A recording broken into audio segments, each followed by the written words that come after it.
Hola, ¿qué tal a todos? Bienvenidos a este episodio. A continuación presentaremos el trabajo de nuestro primer podcast educativo como proyecto de la materia de Historia de la Identidad Mexicana. Me presento, mi nombre es Guadalupe Montserrat y me encuentro con mi compañera Gloria, y seremos quienes conduzcan este programa. El día de hoy, miércoles 2 de diciembre de 2020, hablaremos sobre las cartas de relación de uno de los conquistadores españoles, Hernán Cortés, quien lideró la expedición que inició la conquista de México, así como el final del Imperio Mexica, poniéndolo bajo el dominio de la Corona de Castilla, creándose a partir de ello la denominada Nueva España. El objetivo de esta emisión es presentar dichas cartas, dialogar y dar nuestros puntos de vista sobre estas mismas. En este momento nos encontramos reunidos con Ivonne Caserín, Javier Mota, José Pérez y Guillermo Romero, que son nuestros invitados al programa, para hablar un poco acerca de la consigna de las preguntas que nos van a guiar durante la transmisión. Para ir metiéndonos de a poco en el tema, es importante que nos situemos en el contexto de la época de nuestros invitados. Ivonne, ¿puedes platicarnos un poco acerca del contexto de esta época, por favor? La conquista de México no fue sencilla, pues hubo problemas y desconfianzas entre mismos españoles, en especial entre Hernán Cortés y Diego Velázquez. Y platícanos también sobre el emperador Carlos V. ¿Qué función o qué importancia tiene en este tema?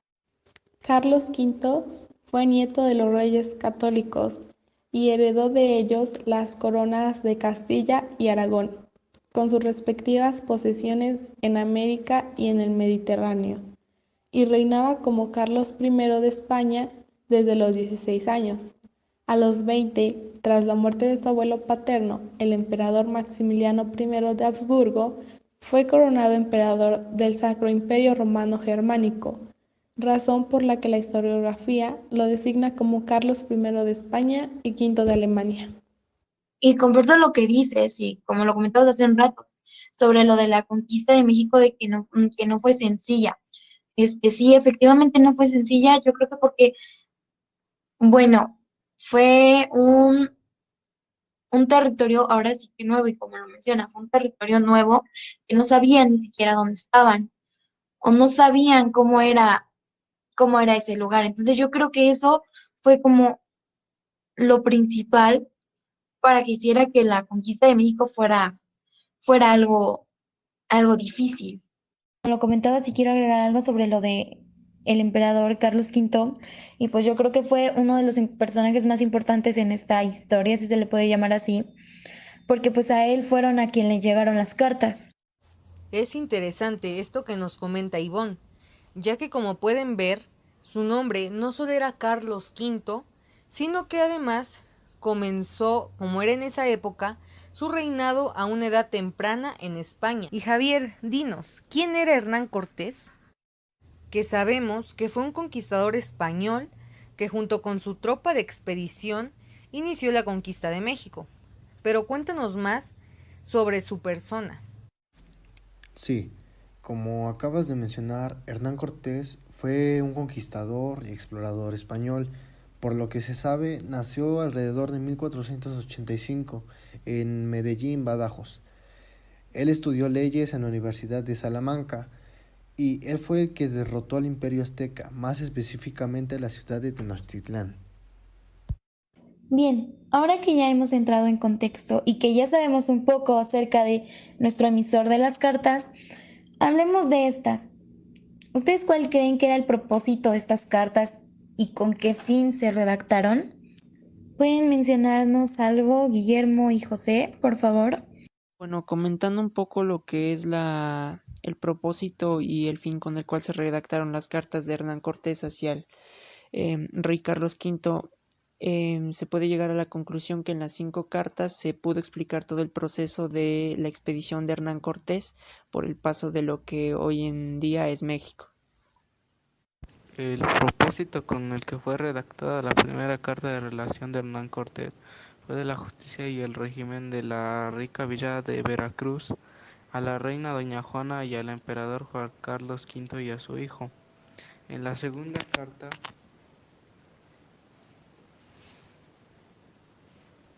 fue enviada a Su Majestad el Emperador por la capitán del Señor de Nueva España, llamado don Fernando Cortés, en la cual hace relación a las tierras y provincias sin cuento que ha descubierto nuevamente en el de Yucatán del año de 10, y de nuevo esta parte se ha sometido a la corona de Su Majestad. Muy bien, pues ahora sí, ya teniendo en cuenta todo esto que se acaba de mencionar, podemos pasar a hablar sobre cada una de las cartas que son el tema principal de este episodio. Que dichas cartas, que fueron 5 y que como ya se mencionó, fueron dirigidas al emperador Carlos V, va a ser donde Hernán Cortés redacte tanto su viaje como eventos importantes sobre cómo se llevó a cabo la conquista de México. Comencemos con la primera carta. Bien, Guillermo y José. Háblenos acerca del régimen que se destacó en la carta y hacia quién se dirigió. Para ser más específico, las cartas de relación que fueron escritas por Hernán Cortés iban dirigidas al emperador Carlos V. En dichas cartas, resumidamente describe su viaje a México, en especial su llegada a Tenochtitlán. Tenochtitlán fue un imperio, fue la capital del imperio azteca. Y aparte de eso, a Carlos V le narra diferentes acontecimientos que sucedieron desde su llegada hasta la caída de Tenochtitlan. La primera carta se redactó el 6 de julio de 1519 en la rica villa de Veracruz, dirigida a la reina doña Juana y al emperador Carlos V y a su hijo. Lo que pasaba en esa fecha, la carta que escribe Hernán Cortés el 10 de julio de 1519 relata que 2 años antes se descubrieron tierras en un viaje organizado por distintos vecinos de la isla Fernandina, el antiguo nombre de Cuba, en busca de indios para esclavizarlos. Uno de los organizadores de este viaje fue también el capitán de la expedición, Francisco Fernández de Córdoba. Partieron de Santiago de Cuba con 2 navíos y un bergantín con una cuarta parte de la armada perteneciente supuestamente a Diego Velázquez. Cortés relata cómo encontraron objetos de oro, pero al ser atacados le mataron a Fernández de Córdoba más de una cuarta parte de la tripulación, y él mismo y muchos más resultaron heridos. Así que tuvieron que regresar a la isla de Cuba.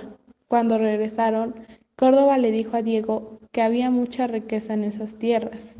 Diego decide adjudicarse el descubrimiento de las tierras y pide la licencia a los gobernantes de las Indias Occidentales, los cuales son padres jerónimos, de realizar una segunda expedición en busca de oro, perlas e indios para que les sirvieran. Explícitamente no se pueden llegar a decir qué lugares fueron los que menciona en la primera carta, ya que esta carta está perdida y se supone que fue robada por el pirata Juan Florín, junto con 2 embarcaciones que pertenecían a Hernán Cortés y oro, entre otros metales preciosos. Aunque es fácil intuirse que por ser la primera carta suele narrar los primeros acercamientos con las tribus y la gente de esta civilización. Bueno, se me hace muy interesante lo que están comentando porque yo creo que es muy importante que sepamos todos esos aspectos de este tema o de esta carta y de las cartas en general para que podamos entenderlas e interpretarlas. Ese es mi punto de vista. Para poder interpretarlas necesitamos saber primero los aspectos importantes. Se menciona a Diego Velázquez, quien se adjunta el descubrimiento de las tierras. Hernán Cortés redacta la carta para el emperador Carlos V y Francisco Fernández de Córdoba, el capitán de la expedición. Los padres jerónimos, quienes le dan la licencia para ir en busca de riquezas a Diego Velázquez. Y ahora sí, ya con la información mencionada, José nos va a dar un pequeño resumen general sobre la carta. Los hechos más importantes que se mencionan en la tercera carta fue la migración de la conquista y recuperación de la muy grande y maravillosa ciudad de Temixtlán y de las otras provincias que están sujetas a ellas, que se rebelaron, en la cual dicha ciudad y dichas provincias a dicho capitán y españoles consiguieron grandes y señaladas victorias dignas de perpetua memoria. Asimismo hace relación como han descubierto el Mar del Sur y otras muchas grandes provincias muy ricas de minas de oro, perlas o piedras preciosas, y aún tienen noticia de que hay espere. Ahora sí, ya de las demás cartas, pues de igual manera coméntenos sobre cada una. Y Guillermo empieza con la segunda carta. Según historiadores actuales, llegan a suponer que no hay una fecha exacta en la cual Hernán Cortés llegó a redactar esta carta. Sin embargo, el territorio en el cual lo redactó fue territorio mexica. En la segunda, como se va a llegar a mencionar, fue el acercamiento directo de Hernán Cortés con Moctezuma. Obviamente, al igual que las 5 cartas, va dirigida a Carlos V. La segunda carta se redactó el 30 de octubre de 1520 en Yucatán, donde se sostenía una relación grandísima y muy rica en la cual abarcaba grandes ciudades y riquezas. En esta carta se menciona la ciudad de Tenochtitlán, pues esta segunda carta contenía el primer plano de esta gran ciudad, y en este plano se logra observar un templo de sacrificios y el palacio de Moctezuma. En esta carta también se menciona al emperador azteca Moctezuma, porque en esta carta Cortés narra cómo fue su primer encuentro con este emperador.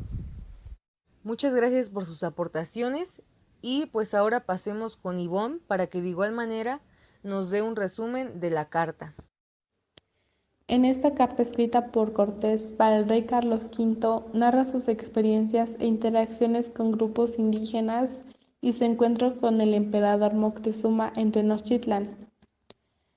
Cuando Diego Velázquez tiene la licencia de los padres Jerónimos para que vaya en busca de riquezas, rápidamente junta a 3 navíos y un bergantín y pone como capitán a Juan de Grijalva, mandando a 160 hombres, sin esperar respuesta del rey sobre la merced de conquista. La tercera carta de relación fue firmada por Hernán Cortés en Coyoacán el 15 de mayo de 1522. También es firmada por Julián de Alderete, Alonso de Grado y Bernardino Vázquez de Tapia. Esta carta va dirigida para el rey Carlos V. Para esta fecha de 1522 ya se había concluido la conquista de Tenochtitlán. Cortés recuerda nuevamente la batalla de Otumba, la forma de reorganizarse para emprender poco a poco el cerco de la ciudad. Describe la construcción de los bergantines para el asalto anfibio y el traslado de los mismos al lago de Texcoco, con la ayuda de tamames de sus aliados tlaxcaltecas, como si fuera un parte de guerra. Se detalla la distribución de las fuerzas militares lideradas por cada uno de sus capitanes en el sitio de Tenochtitlán. Bueno, yo creo que es muy importante lo que estás mencionando y como lo dije, es fundamental saber estos aspectos para poder formar un criterio propio acerca de estas cartas. Yo creo que también es importante para poder tener una interpretación personal de estas cartas. Para la tercera carta se nos mencionan 2 lugares muy importantes, los cuales son Tenochtitlán y Otumba, pues estos lugares sirvieron como un centro de combate de las civilizaciones locales hacia los españoles. En ella también logra mencionar un poco las tácticas militares que usó para lograr persuadir a los pobladores mexicas. Y en resumen, esta tercera carta nos informa sobre la caída de Tenochtitlán. También nos menciona cómo se dio la batalla de Otumba, cómo fueron los enfrentamientos con las civilizaciones locales y qué problemas se enfrentaron. Nos aborda cómo tomaron la ciudad, cómo fueron sus estrategias que implementaron para persuadir a la población, y así fue como nos explican cómo conquistaron Tenochtitlán. La cuarta carta de Cortés fue firmada y escrita en Tenochtitlán el 15 de octubre de 1524, dirigida a Carlos V, publicada en Toledo en 1525. En ella resaltaba relaciones de Pedro de Alvarado y Diego Godoy por Gaspar de Ávila. En esta fecha estaba sucediendo que se consideraba como el fundacional de la Ciudad de México bajo el dominio español, y también el cabildo local empezó a sesionar en la casa de Hernán Cortés. Uno de los hechos más importantes que se menciona en esta carta es que tomada la ciudad de Tenochtitlán, Cortés mandó a sus capitanes a otros diferentes lugares, y con esto se hizo la rendición de Michoacán, Colima y Tututepec. Los lugares que se mencionan en esta cuarta carta son Huatusco, provincia de Pánuco, Tuzutepeque, Temizitlán, Oaxaca, Huazucuala, Villa Espíritu Santo, Tabasco, Chimatlán, Quesaltepeque, Michiacán, Huizicitla, Zacatula, Colimán, Michoacán, Tututepeque, Pueblo Segura de la Frontera, Coatlán, Coazocualca y Taxiquiano. Se mencionan así ya que solo escribían lo que escuchaban. En esta cuarta carta, Cortés empieza mencionando la relación que envía a su majestad con Juan de Rivera. Trata de la exploración y la conquista de Coatzacoalco, Michoacán y Pánuco, y del envío de Cristóbal de Olid y Pedro de Alvarado al frente de sendas expediciones hacia el sur de México. En esta carta, Cortés aparece en plena plenitud de sus hazañas políticas y militares, ampliando el área territorial que dominaba Moctezuma. Pues como recordamos, Cortés era un hombre muy ambicioso y Moctezuma murió ya que los aztecas pensaron que él iba a dar sus tierras a los españoles, así que en una celebración lo apedrearon y murió.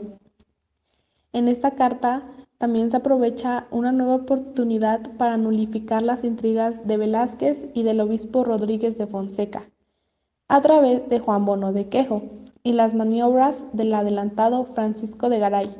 También se relatan los antecedentes de la conquista Soconusco, pues dice que se ha recibido una embajada de indios de esta provincia.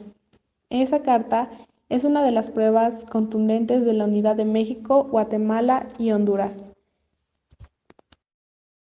En resumen, la cuarta carta llega a explicar la colonización completa española hacia el territorio mexica.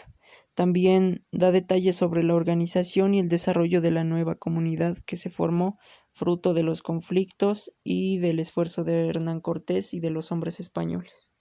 Y bueno, ahora sí ya hemos llegado a la última carta, de la cual se sabe quedó inédita hasta 1842, en donde se muestra la segunda de Segura de la Sierra. Entonces, pues platíquenos ahora sí un poco sobre esta.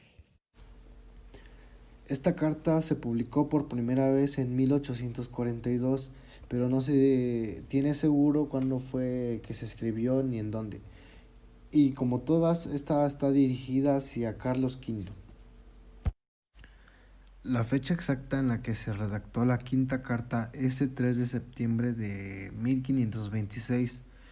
Un hecho importante que estaba en ese entonces era que los españoles estaban empezando a colonizar completamente a los territorios mexicas. En esta quinta y última carta, Cortés habla en ella sobre su expedición a Honduras, su retorno a México y la llegada y muerte del explorador Luis Ponce de León. De igual manera, describe las dificultades que tuvieron para cruzar los ríos en la zona de Tabasco, el encuentro pacífico con el Alach Huinic de los mayas chontales a Poxbalón, y en la expedición viajaba como prisionero Cuauhtémoc junto con otros nobles mexicas al sospechar Cortés de una posible sublevación. Sentenció a muerte a Tlatoani. Este hecho es descrito como una acción preventiva. Cuando llegó la expedición a las proximidades de Hijueras, Cristóbal de Olid ya había sido ejecutado. Esta carta describe este hecho y continúa con la narración de las experiencias en Nito, Guatemala, Naco, Honduras, la batalla de Papaica, la batalla de Xiapaxina, los primeros enfrentamientos con los lencas comandado por Lempira y la fundación de la villa de Trujillo. Durante la ausencia de Cortés en la Ciudad de México, los residentes españoles se habían amotinado y corrían noticias de la traición de Cortés hacia la corona española. La parte final de la carta es una especie de defensa y justificación ante las acusaciones. Y en resumen, esta quinta carta trata sobre la expedición de Tenochtitlán a Yucatán después de la traición de Cristóbal de Olid. Y Hernán Cortés, debido a que veía lo crueles que eran y salvajes que eran sus rituales, les empieza a inculcar la fe católica y les empieza a decir que solamente hay un Dios al que deben de seguir y debían acabar con sus rituales de sacrificio. Por último, y ya para terminar, díganos, Montserrat y Guillermo, ¿ustedes qué interpretación le dan a las cartas o cuál creen que fue la intención con la que se escribieron? Bueno, comentando un poco lo que es el propósito y el fin con el cual se redactaron las cartas de Hernán Cortés hacia el rey Carlos V, se puede llegar a la conclusión que en las 5 cartas se pudo explicar todo el proceso de la expedición de Hernán Cortés por el paso de lo que hoy en día es México. Bueno, pues que en cada carta se tenían redactadas diferentes situaciones, pero que al final pues casi trataban sobre lo mismo, de cómo fue el periodo de conquista de México, desde que llegaron, los viajes que se realizaron, las expediciones y lo que se pudo encontrar en cada lugar. Y pues lo que yo entiendo es que esto era con el fin de informar los logros que se obtenían, los proyectos, el progreso, básicamente informar sobre este nuevo mundo y del cual precisamente se obtuvo conocimientos. Bueno, yo creo que además de la intención original o la que se sabe por la que fueron escritas, también pudieron haber influido otros factores o cosas como algo para recordar todo lo que descubrió en estas nuevas tierras, algo así, o bueno, en lo particular yo creo que podría ser que las escribió como para recordar lo que hizo, para recordar todo lo que pasó en esas nuevas tierras, porque pues no todos los días conquistas unos nuevos territorios. Ahora hablemos un poco de la visión de los vencidos. La visión de los vencidos fueron relaciones indígenas de la conquista. Es una crónica del antropólogo, historiador y nahuatlato mexicano Miguel León Portilla. Esta está basada en escritos indígenas que narran los acontecimientos durante la conquista de México. Es la obra más conocida de León Portilla.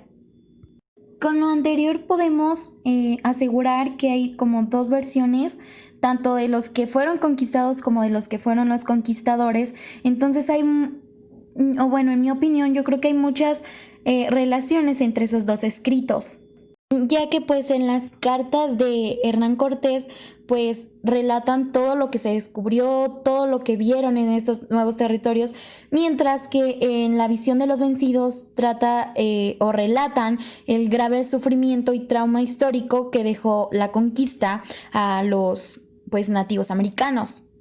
Bueno, para ya no ser tan largo este podcast, nos gustaría invitarlos a que leyeran tanto estos 2 escritos como el de las cartas de Hernán Cortés y la visión de los vencidos, para que puedan formar su propio criterio de cada uno de los 2.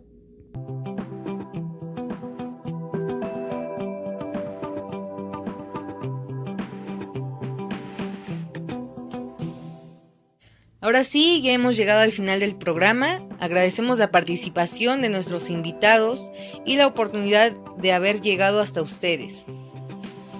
Esperemos que el contenido de este podcast haya sido de tu interés y que hayan aprendido algunas cosas nuevas de estas cartas y el contexto de esta época.